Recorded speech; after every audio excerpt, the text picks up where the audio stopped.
En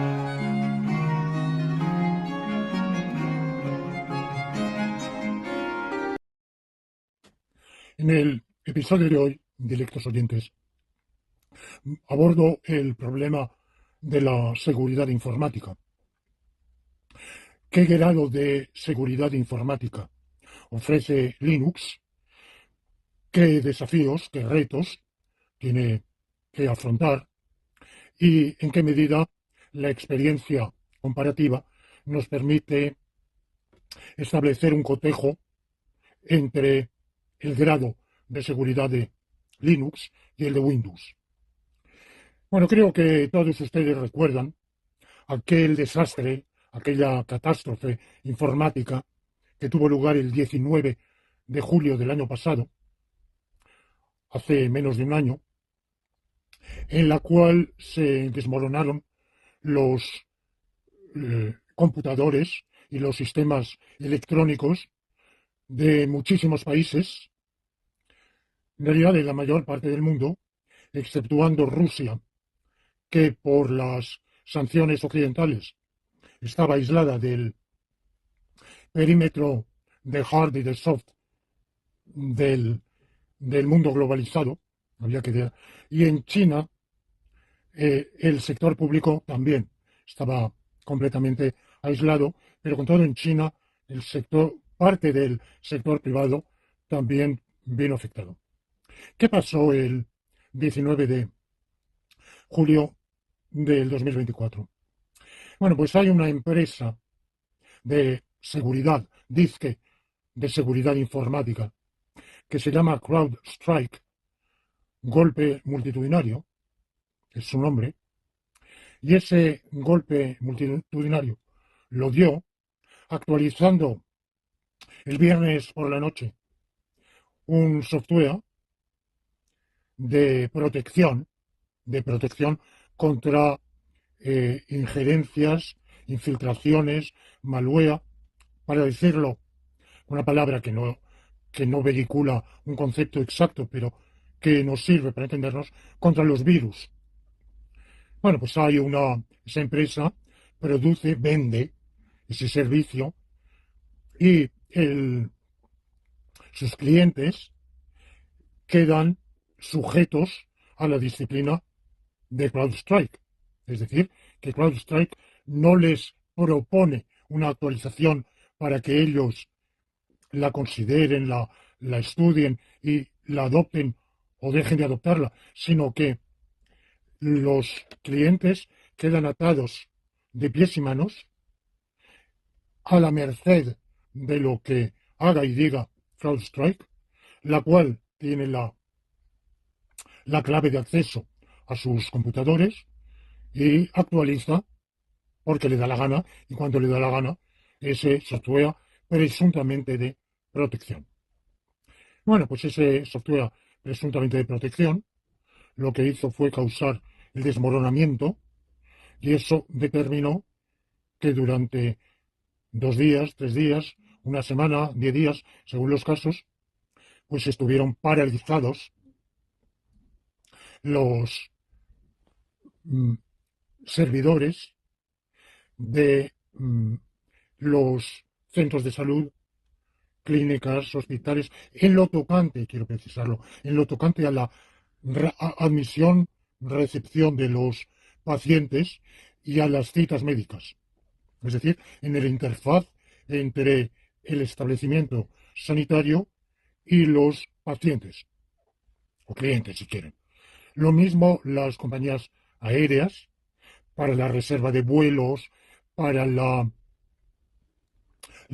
confirmación o desconfirmación de tales reservas, para la admisión de los pasajeros, para la recepción en el momento de adjudicarles la tarjeta de embarque, para todo eso.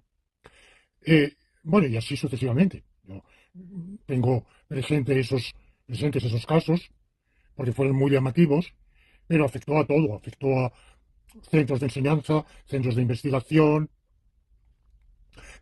cualesquiera otros servicios de distribución, de venta, de hostelería, de lo que fuera. sea que gran parte de la actividad de servicios de todo el mundo occidental, de América Latina, que es un anejo, un apéndice del mundo occidental, de, de la mayor parte de África y Asia meridional, que también están sujetas a la hegemonía occidental. Y como digo, las excepciones fueron principalmente Rusia y en parte China, todo el sector público chino. Bueno, y hubo alguna otra menor por aquí o por allá. En general, de los países que en mayor o menor medida han logrado, han conseguido escapar a la hegemonía occidental. Ahora quiero precisar varias cosas. Primero, hablo de hegemonía occidental, pero he de rectificar o matizar lo que acabo de decir, porque se refiere a la hegemonía Windows, exclusivamente, exclusivamente a la hegemonía de Microsoft. Los únicos aparatos afectados eran los que corrían el sistema operativo Microsoft Windows. Nada más. Ningún Linux fue afectado. Ni poco, ni mucho, ni nada. Y eso explica que, aunque he dicho que los hospitales quedaron paralizados, pero quedaron paralizados hospitales, sanatorios, clínicas, centros de salud, etc. En la relación institución-paciente, las citas, las confirmaciones, las desconfirmaciones, todo eso. ¿Por qué? Porque para eso, dichos establecimientos contratan un personal administrativo que maneja Windows. Y por tanto, esos programas Windows con los cuales se hacen esas operaciones fueron los que quedaron derrumbados completamente, y tardó bastante en poderse recuperar la normalidad. Pero el hospital, el sanatorio, tiene también un software que regula, coordina, coadyuva a todo lo que es el quirófano, todo lo que es la atención médica propiamente dicha, los escáneres o escrutajes, las resonancias magnéticas, mm, todas las pruebas médicas, las propias actuaciones médico-quirúrgicas. Eso no se vio afectado. No hubo muertes. ¿Por qué? Porque ningún director de hospital es tan falto de entendimiento, tan mentecato, como para poner Windows en las máquinas de esos servicios vitales. Ponen Windows en lo de afuera, en lo de cara al exterior, donde, bueno, ahí si las cosas van mal no pasa nada. Y lo pone porque sencillamente se supone que el personal administrativo le va a ser el Windows más fácil y, bueno, como ya se sabe que no va a poder manejar Linux, pues bueno, se le pone el Windows. Pero para lo vital, Linux. Por eso, ninguna muerte, ninguna desgracia quirúrgica, ninguna catástrofe. Hombre, hubo catástrofes, porque claro, se me tienen que operar de apendicitis urgentemente y se ha paralizado la cita médica y no me dan entrada en el hospital, pues comprenderán que sin duda por ese lado, sí, casi seguro, vamos, seguro estoy, hubo muertes. Pero dentro del hospital, por mal funcionamiento debido al problema informático, no. Lo mismo, los aeropuertos. Bueno, pues todo lo que tiene que ver con el cliente, la relación entre el aeropuerto, el servicio aeroportuario, las líneas aéreas, por un lado, y los clientes, por otro. Eso quedó paralizado. Pero ¿hubo algún derrumbe aéreo? ¿Alguna colisión? No. Porque, de nuevo, es que ahí, ¿eso se hace hoy sin informática? No. Para todo eso, hoy todo lo importante se hace con informática. Pero a nadie se le ocurre poner Windows en el software que regula y vigila la, la navegación aérea. Para eso es Linux. ¿Es Linux o es otra variante de Unix? Porque para varios de estos servicios que he dicho Linux, no todos tienen Linux. Algunos tienen otra variante de Unix. Pero vamos, ustedes conocen mi tesis de que Linux es Unix. Por tanto, para lo importante, para lo vital, para lo decisivo, para lo verdaderamente serio y grave, solo Unix. Y particularmente, en la mayoría de los casos, solo Linux. Ni dejó de funcionar ningún satélite artificial, ni se cortó la información meteorológica. Seguramente todos tenemos hoy la costumbre de leer el vaticinio meteorológico, por lo menos para el día siguiente, que hoy es gracias a información de satélites, de observación meteorológica. No se paralizó nada de todo eso. Entonces, al tener en lugar todo lo que acabo de señalar, se han producido diversas reacciones. Naturalmente, la primera reacción que tenemos los linuxitas, es decir, lo ven, qué cuán inseguro es Windows y qué bien hacemos nosotros con nuestro Linux, que está a salvo de tales percances. De hecho, nunca se ha producido en Linux nada similar. Bueno, voy a matizar esto, porque siempre hay que buscar la verdad, la ecuanimidad, hay que defender la verdad, pero siempre hay que defenderla teniendo en cuenta todo, sin ocultar detalles que, que, que, bueno, pueden ensombrecer un panorama que sin tales detalles sería quizá excesivamente luminoso. De manera que voy a decir, no es del todo verdad que Linux haya escapado, pero en esa ocasión escapó. Eso solo afectó a Windows. Y una catástrofe, una calamidad mundial como esa del 19 de julio de 2024, 19 de julio y 20 y 21 y 22, 23, bueno, hasta que poco a poco se subsanó. Bueno, una catástrofe así con Linux no se ha producido. Sin embargo, es decir, bueno, es que se usa como siempre que hay virus en los computadores domésticos, en el desktop, eh, y los linuxitas decimos, lo ven, Linux es más seguro, Linux escapa a los virus. Y nos contestan los partidarios de Windows, no, es que a los productores de virus les trae más cuenta producirlos para Windows porque hay muchísimas más máquinas con Windows que con Linux. Entonces, como su finalidad es hacer daño, pues claro, hacen un daño muchísimo más extendido, mayor, atacando a Windows que atacando a Linux. Así que dicen, el Linux se salva gracias a que es muy poco utilizado en el ámbito doméstico. Si fuera más utilizado, pues sería igual de vulnerable. Bien, veamos qué sucede en los servidores. Y ahí tenemos lo opuesto.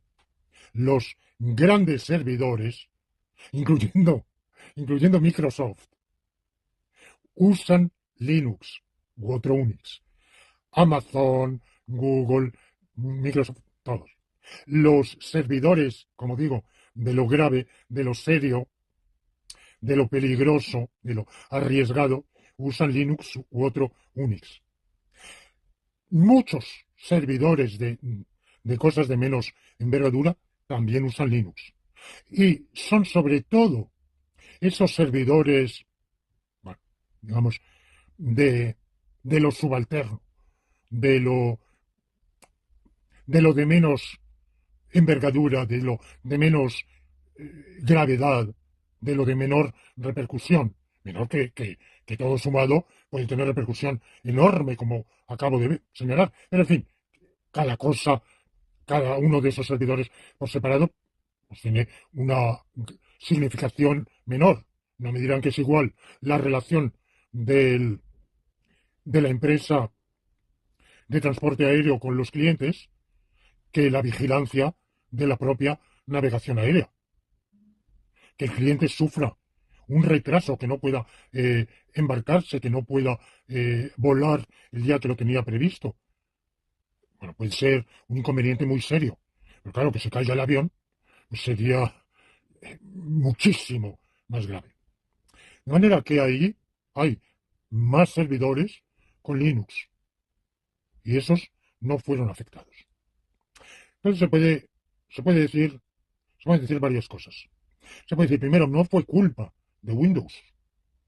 No fue ningún módulo, elemento o contenido del sistema operativo Windows lo que causó ese desmoronamiento. Fue una actualización del software de protección antivirus de CrowdStrike. ¿Cierto? Pero el hecho es que Windows no impidió el, los, los módulos, los elementos de protección, de autoprotección del sistema operativo Windows, no ofrecieron ningún escudo, ninguna barrera que obstaculizara, que impidiera, que excluyera la acción maléfica de ese software de CrowdStrike. Es decir, que la simbiosis establecida entre CrowdStrike y Windows fue lo que acarreó ese derrumbe del ese derrumbe informático y la paralización, por tanto, el desmoronamiento de los computadores, servidores que he dicho, y bueno, pues un par de días, una semana, en que la actividad económica mundial, particularmente servicios, quedó seriamente afectada. Ahora bien, ¿cómo pudo CrowdStrike lanzar, haciendo honor a su denominación, a su nombre comercial, cómo pudo lanzar ese ataque multitudinario? CrowdStrike. Pudo lanzarlo porque Microsoft le había comunicado un secreto de la configuración interna de protección de Windows y gracias al conocimiento de esa clave, la empresa CrowdStrike pudo elaborar el, el método para asestar ese daño a a todos los servidores que hubieran tenido la ingenuidad de confiar su seguridad en tal empresa. Los gallineros que hubieran confiado su seguridad a ese zorro. Entonces ustedes me dirán, bueno, no prejuzgue usted la mala voluntad, las ganas de hacer daño de la empresa. Yo no prejuzgo ni que sí ni que no. Si lo hizo porque es por descuido o por mala intención, por dolo, lo desconozco. Pero desde luego hay datos inquietantes. ¿Ustedes saben quién dirige CrowdStrike? El bachiller George Kurtz. ¿Quién es este bachiller George Kurtz? Y lo llamo bachiller porque su único título académico es un degree, o sea, un degree, como ustedes saben, en las universidades norteamericanas, es la aprobación que se da tras los primeros 3 años de estudios universitarios, que, cuyo, cuyo único título es ese, bachelor, que es cuando los estudiantes que han pasado ese grado, ese degree, son graduados y pueden emprender un estudio más avanzado, el máster. Bueno, eso es lo que se adoptó, el malhadado Plan Bolonia que adoptó la Unión Europea, que ha sido y es una catástrofe académica. Bueno, pues fue una imitación de ese sistema, del papanatismo que llevó a los europeos a copiar el sistema norteamericano sin darse cuenta de que cada sistema tiene su tradición, sus particularidades y que el injerto puede salir mal. Puede estar funcionando mejor o peor en Estados Unidos con arreglo a sus propias tradiciones, pero resultar pésimo, como lo ha resultado en el caso europeo y particularmente español. Bueno, pues este señor George Kurtz tiene un grado, un degree, un bachelor en contabilidad. Que yo sepa ni un solo estudio de electrónica, de informática, ni de matemáticas. Bueno, dirán ustedes, la contabilidad algo tiene que ver con la matemática. Bien, de acuerdo, algo. Pero en fin, es lo único. Este señor ya ha dirigido anteriormente otra empresa y ha causado otra catástrofe. No es la primera vez. Ustedes recuerdan, evidentemente, el antivirus McAfee, que yo creo que sigue existiendo, pero vamos, no lo sé, no estoy muy al tanto de eso. Bueno, pues en octubre de 2009, la empresa productora de ese antivirus confió el, el cargo de vicepresidente ejecutivo y jefe tecnológico, que eso es lo que a mí más me llama la atención, que un bachiller de contabilidad sea jefe tecnológico de una empresa de software productora del antivirus McAfee. Le confió ambos cargos a este señor George Kurtz. 6 meses después, la empresa lanzó una actualización del antivirus que provocó una paralización de millones de aparatos en el mundo, con Windows, evidentemente, con Windows XP, concretamente, es decir, que corrompía o destruía ficheros críticos del sistema operativo de entonces Windows XP, y además provocaba un daño en la máquina que impedía rebotear. No, es decir, bueno, se derrumba, se apaga la máquina, pero se rebotea. No se podía rebotear. Y en el sitio de un sitio informático de opinión o de intercambio sobre estos tipos de problemas, uno de los influenciadores, Ed Mott, escribió, el sitio se llamaba o se llama ZDNet, no sé si sigue existiendo. Escribió lo siguiente, cito textualmente: no estoy seguro de que un productor de virus haya sido capaz de desarrollar un malware que haga tanto daño como el causado hoy por McAfee, o McAfee como se pronuncia.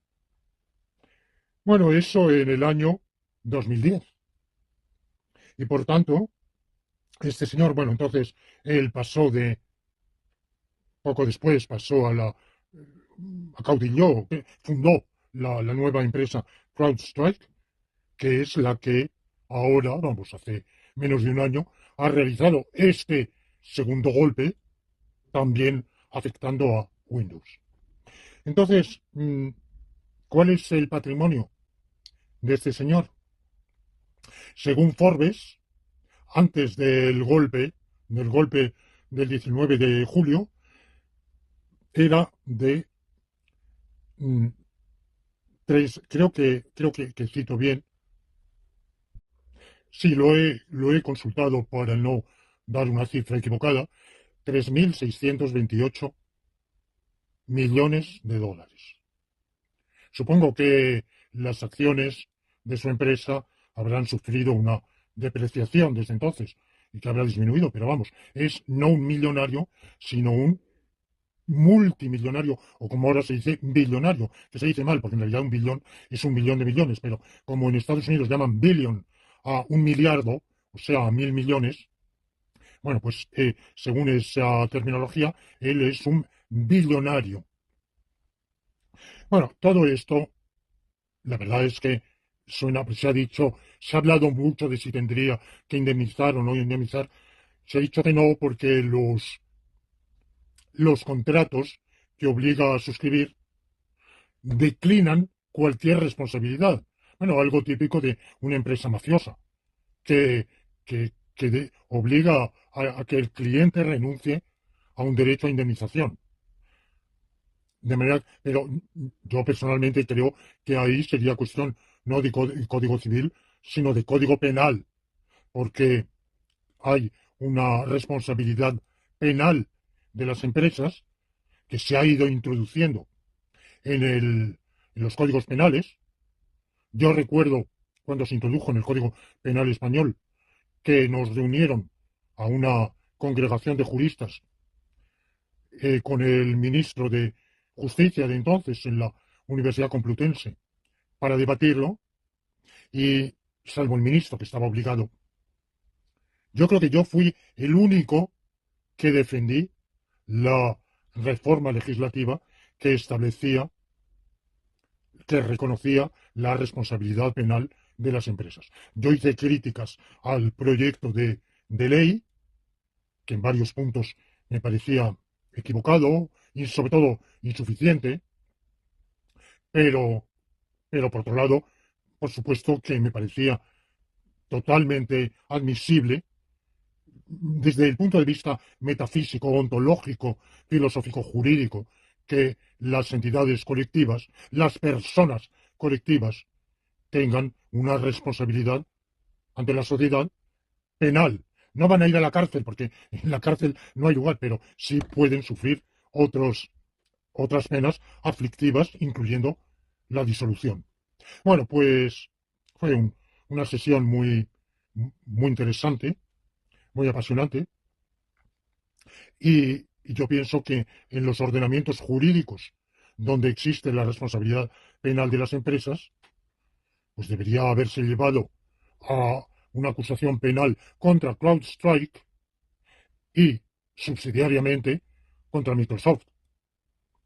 Bueno, Microsoft, he dicho, había facilitado la clave de seguridad de su sistema operativo Windows, que le permitió a CrowdStrike penetrar en el corazón del sistema operativo y destruirlo, provocar el desmoronamiento informático y electrónico. Ahora, Microsoft reaccionó enseguidita, y dijo, estábamos obligados. ¿Por qué? Porque una resolución de la Unión Europea, bueno, la Unión Europea, todo lo que se diga de malo de la Unión Europea, para mí es poco. O sea que, desde luego, no dudo que la Unión Europea haya hecho ni haga nunca nada bueno. La Unión Europea nos había obligado a no, en aras de combatir el monopolio, a compartir la clave de seguridad con empresas exteriores, externas, de seguridad. Es decir, a no reservarnos nosotros, Microsoft, la clave de seguridad de nuestro sistema operativo. Bueno, varias puntualizaciones. Primero, a diferencia de la legislación antimonopolio de Estados Unidos, que prohíbe las situaciones de monopolio, la legislación de la Unión Europea no prohíbe las situaciones de monopolio. Lo único que prohíbe es lo que llama abuso de posición dominante.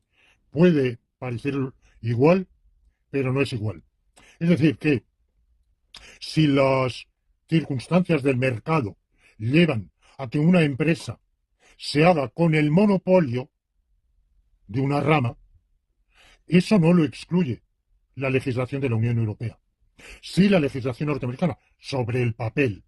Por eso, sobre el papel, porque ya dije en un episodio pasado que si de veras lo aplicaran, habrían obligado a que los computadores se vendieran sin el sistema operativo Windows, o dando siempre opción a tener Windows o una alternativa, o con un sistema operativo Windows de prueba, pero no con el definitivo.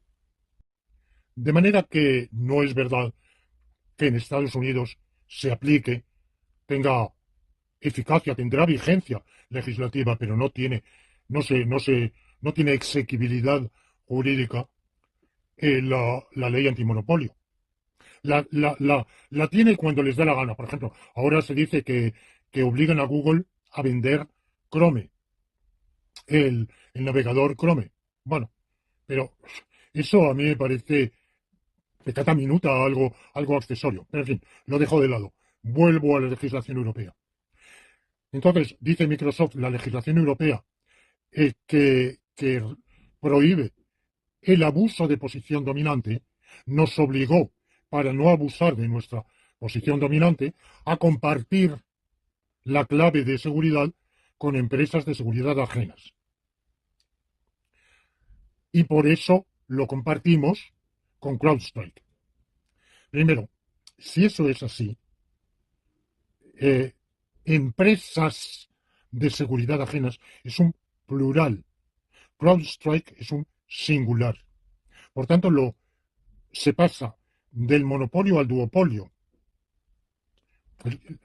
que no es ni siquiera duopolio porque es un monopolio compartido de dos compinches que se las arreglan, que están acompasados y que comparten ese seguro y actúan de consumo.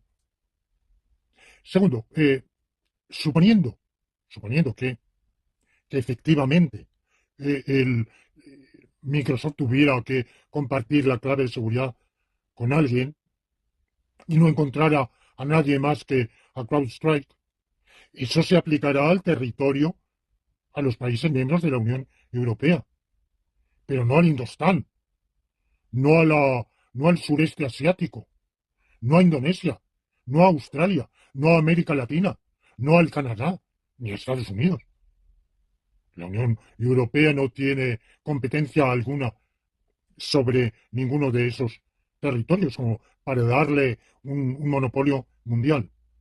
Tercero, compartiendo esa clave de seguridad, Microsoft puede perfectamente, sabiendo la responsabilidad que tiene como productor del sistema operativo de pago y que ha hecho pagar caro, muy caro, a los servidores, bueno, pues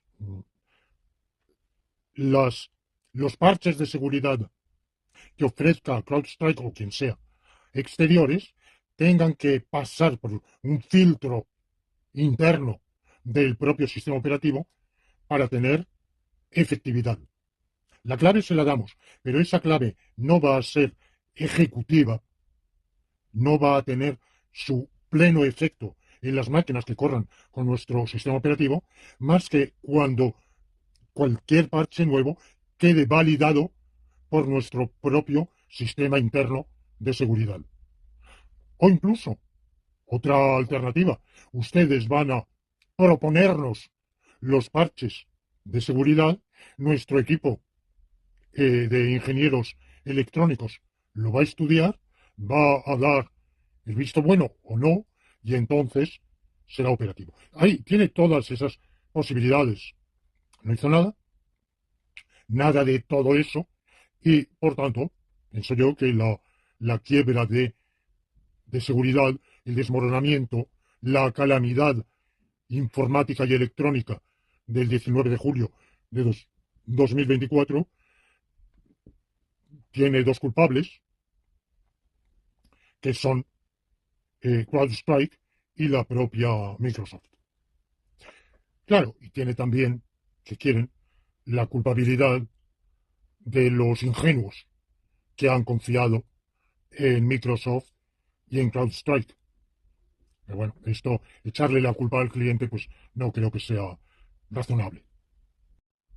Bueno, pues ahora viene la otra cara de la discusión y es la objeción que nos presentan, que nos ofrecen los adeptos de Microsoft y de Windows y nos dicen, señores de Linux, no estén ustedes tan ufanos, porque también ustedes son susceptibles, perfectamente susceptibles de que les suceda eso. No está bien alegrarse del mal ajeno y que otros lo hayan sufrido hoy, concretamente los de Windows, no excluye que ustedes ya hayan sido objeto de ataques de CrowdStrike, lo cual es verdad, vamos a verlo, y que puedan sufrir ataques similares en el futuro. Pues efectivamente, en Linux es un sistema muy seguro, que tiene ya eh, incorporados métodos claves de seguridad que se están actualizando además, de manera que quien tenga el sistema operativo eh, Linux, los servidores con sistema operativo Linux, que confíen en la seguridad que les brinda el sistema operativo Linux, no han tenido ningún ataque. Ahora, los administradores, los gestócratas, desconfían, piensan que, bueno, los informáticos no saben ni que lo único, las empresas de seguros, solo aseguran si los administradores, los gurúes que administran servidores, se someten a empresas con presuntas garantías, escudos antivirus, en concreto CrowdStrike, porque no sé si hay muchas más. Entonces, por imposición de las compañías de seguros, hay servidores con Linux que se han hecho clientes de CrowdStrike. Y en abril y mayo del año pasado, o sea, unos meses antes de lo que acabo de señalar, del mes de julio, CrowdStrike ya había lanzado sendos asaltos, abril y mayo, contra servidores con Linux. El primero fue contra algunos servidores con Debian, con la distribución Debian. Y en mayo a servidores con la distribución Rocky Linux. El más notorio de esos afectados fue un sanatorio, pero los administradores del sanatorio enseguida vieron que algo estaba mal, apagaron, desactivaron el módulo, volvieron a arrancar y no pasó nada. No pasó nada. Es decir, posiblemente de nuevo el intercambio, la interfaz de citas con los pacientes o algo así quedó aplazado durante 12 o 24 horas, pero enseguida se subsanó. No provocó ningún tipo de catástrofe, ni siquiera un percance de duración importante. Bueno, de manera que efectivamente ha habido en Linux también una vulnerabilidad y una vulneración muy limitada, pero, pero de efectos reducidísimos y provocada por la misma empresa, CrowdStrike. Aquellos servidores que han confiado en en la, en el propio sistema interno de seguridad de Linux no han sufrido nunca quebranto alguno. Ahora bien, se puede decir, bueno, una casualidad. No es una casualidad. ¿Por qué? Porque Linux tiene todo un sistema de protección. Primero, módulos de seguridad incorporados al núcleo, al kernel. El kernel se está actualizando, de vez en cuando nos vienen las actualizaciones del kernel. El equipo de productor del kernel, bajo la coordinación o al menos supervisión de Linus Torvalds, realiza esas oportunas eh, mm, adaptaciones, mejoras, actualizaciones, incluyendo las de los módulos de seguridad, como de ahí, de lo que produce el equipo de la Linux Foundation, se pasa a las distribuciones, 100, 200, 300, las que sea. Cada equipo responsable de una distribución revisa todo eso y lo vuelve a examinar. Hay un segundo examen, una reválida, que comprueba la seguridad del producto. Tercero, las aplicaciones que corremos en Linux, en su mayor parte, son aplicaciones que nos hemos bajado de los repositorios que tienen las distribuciones, que han revisado. Pero claro, yo sé muy bien, no soy ingenuo, que donde hay millones y millones de líneas de código, nadie puede garantizar que no se haya agazapado por malevolencia o por descuido algo negativo. Pero de hecho, que yo sepa de las aplicaciones bajadas de esos repositorios, nunca ha habido ningún malware que se haya introducido en equipos Linux. Ahora, hay otras aplicaciones, por ejemplo, yo muchas que corro en mi máquina no me las he bajado de repositorios de Ubuntu, sino de otro sitio que es SourceForge.net, pero también pasa lo mismo. Es un sitio de altísima reputación, de gran solera, que ofrece muchos miles de aplicaciones para sistemas operativos diversos, incluyendo Windows, y todos ellos muy bien revisados. Cuando digo muy bien revisados, no quiero decir que sea 100% seguro, pero hasta donde yo sé, nunca nadie ha hallado un virus, un malware, procedente de una aplicación basada de ese sitio. O sea que pienso yo que la experiencia ofrece bastantes motivos de confianza. Dentro de Linux, el sistema de permisos y de usuarios nos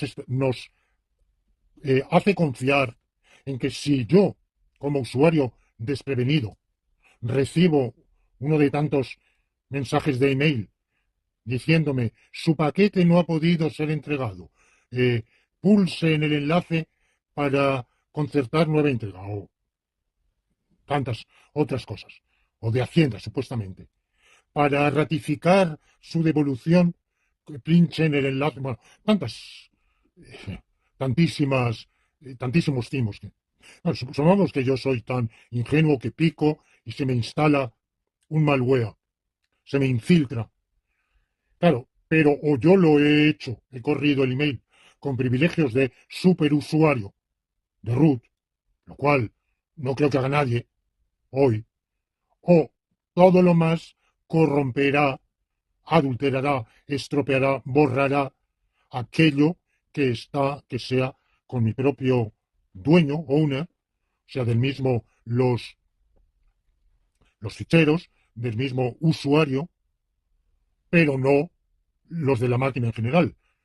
Bueno, ustedes pueden decir, me puede borrar ficheros que yo quiero guardar. Bueno, justamente por si sucediera eso, que no sé de nadie a quien haya sucedido, pero bueno, por si sucediera, hay que hacer respaldos. Porque más que eso, lo que puede suceder y sucede es que a veces uno mismo comete errores y se carga su propio directorio donde tenía documentos, ficheros audio, vídeo. Bueno, adiós, me lo he cargado. Bueno, pues felizmente, quien es un poco precavido, pues ha hecho respaldos, de manera que a lo mejor pierdo lo de los últimos 2 o 3 días, o una semana, pero no lo que he hecho a lo largo de decenios de años o de meses.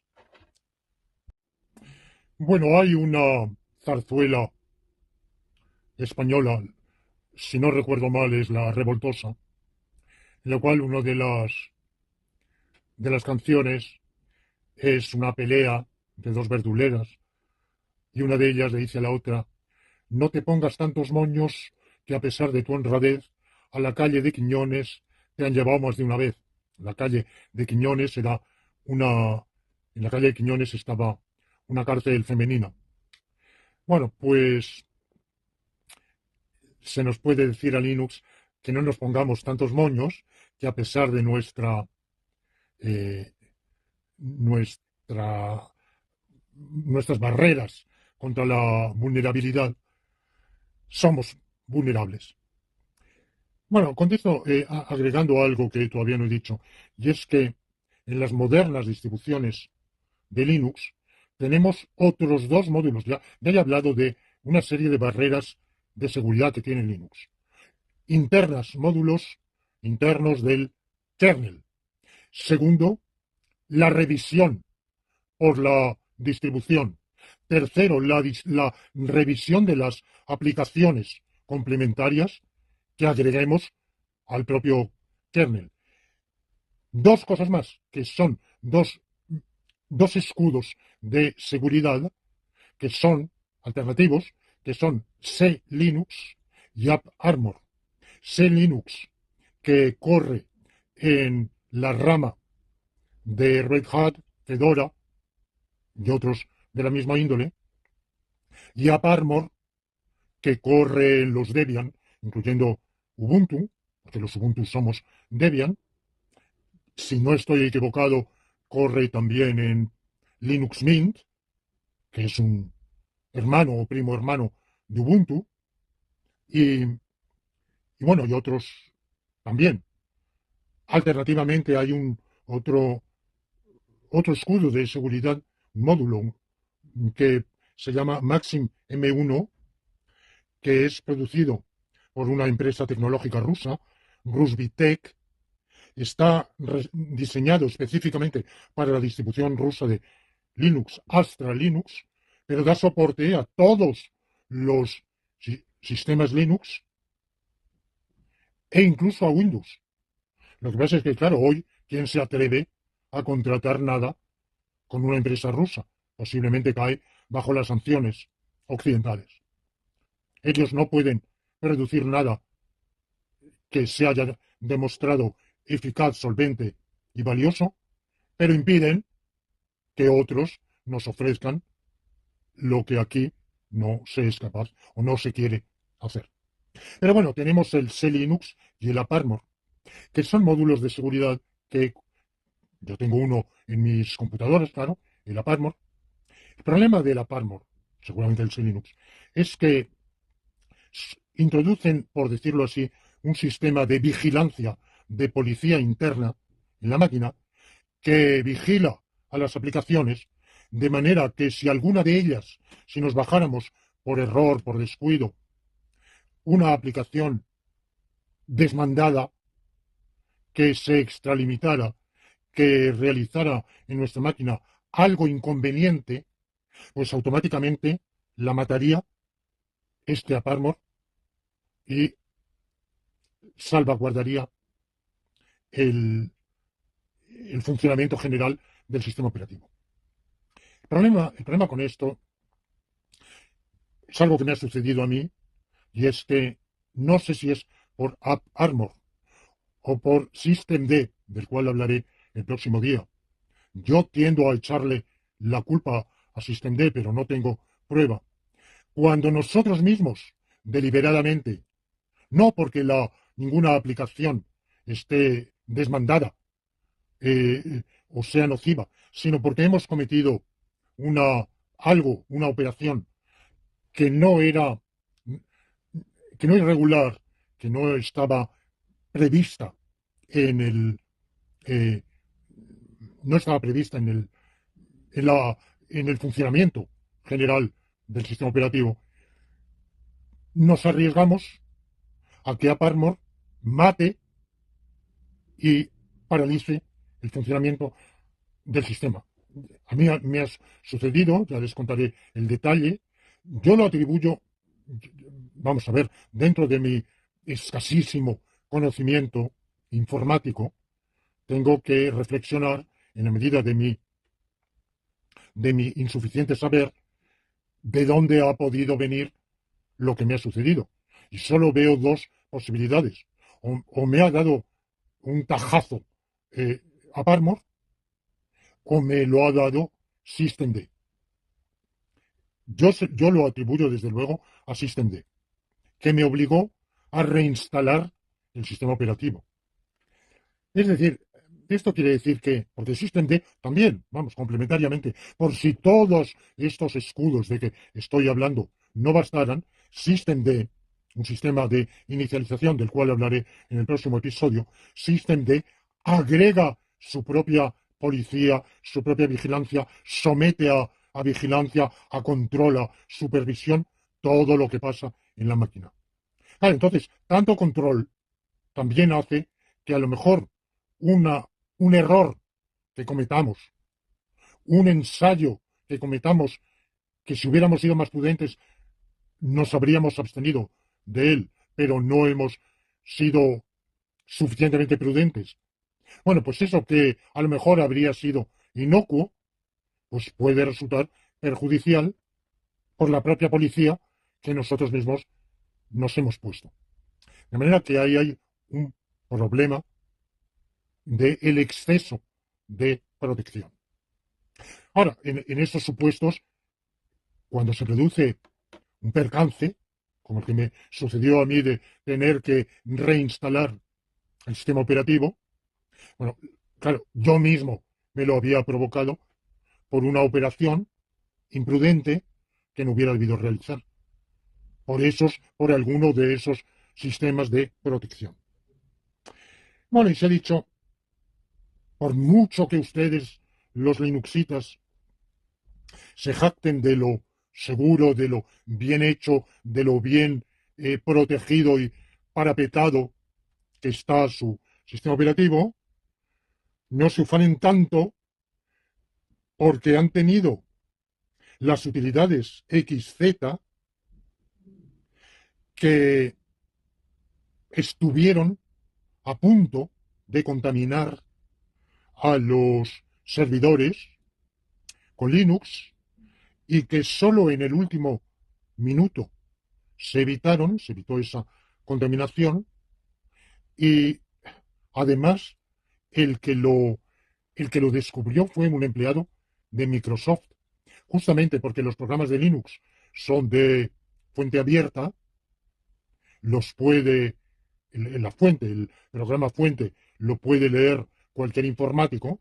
Bueno, pues mientras estaban preparando esas utilidades, una nueva versión de las utilidades XZ, un informático de Microsoft la repasó, porque al fin y al cabo Microsoft también tiene su propio servidor Linux. En su servidor lo hace funcionar con Linux, no con Windows, porque confía más en Linux, evidentemente. Bueno, pero tiene la responsabilidad de las modificaciones, someterlas a un examen. Uno de sus empleados, de sus informáticos, descubrió que en un sitio del programa de la nueva versión de las utilidades XZ se había agazapado un, una cuña tal que si esas utilidades se adoptaban en un servidor con Linux y se utilizaba como protocolo de seguridad entre el servidor y sus clientes el SSL y el, el, la distribución de Linux en cuestión fuera una de las distribuciones que utilizan los paquetes dev o RPM, si se daban todas esas circunstancias a la vez, entonces quedaba en el servidor abierta una cuña mediante la cual, aprovechándose de la cual, alguien de fuera que supiera todo eso podía infiltrarse. Es decir, el mero hecho de que se instalara la utilidad XZ, la nueva versión de la utilidad XZ, no producía ningún efecto. A menos que se diera toda esa conjunción de circunstancias a las cuales me acabo de referir. Bueno, entonces, todo eso es verdad, pero en primer lugar, suponiendo que las utilidades hubieran llegado a la nueva versión de las utilidades XZ hubiera llegado a instalarse y producir esa brecha, todavía está por demostrar que, que alguien desde fuera lo supiera y a sabiendas de ello se introdujera en el servidor, que los administradores del servidor no se percataran de la intromisión y no pudieran atajarla, ponerle coto.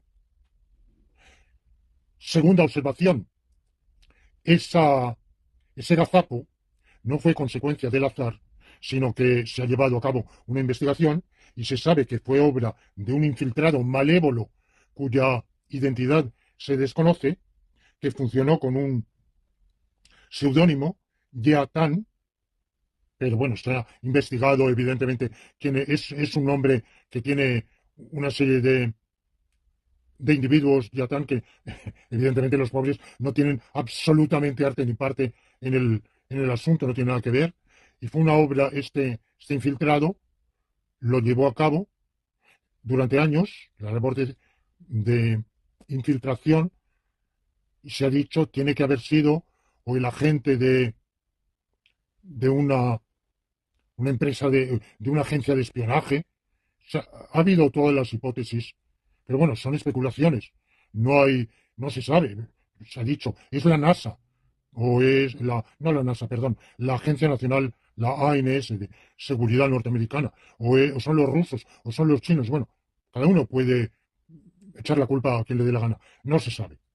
No se sabe quién lo ha hecho. eh, Eso está en. Pero vamos, se sabe perfectamente que ha habido esa labor de Zappa debido a un funcionamiento, desde luego, deficiente del equipo que lleva esas utilidades XZ.